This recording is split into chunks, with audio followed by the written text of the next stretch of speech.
Today's the day Microwave Me turns 7 years old. It's also about the amount of people who still watch my show.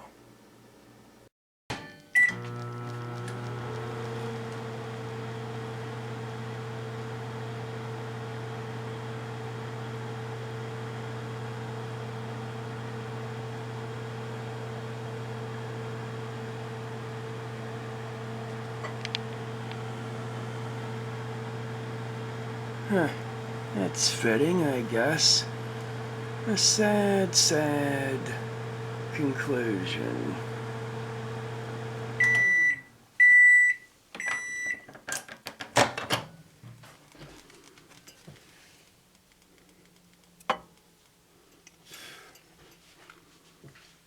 That was lame. I was hoping to give you some plasma, but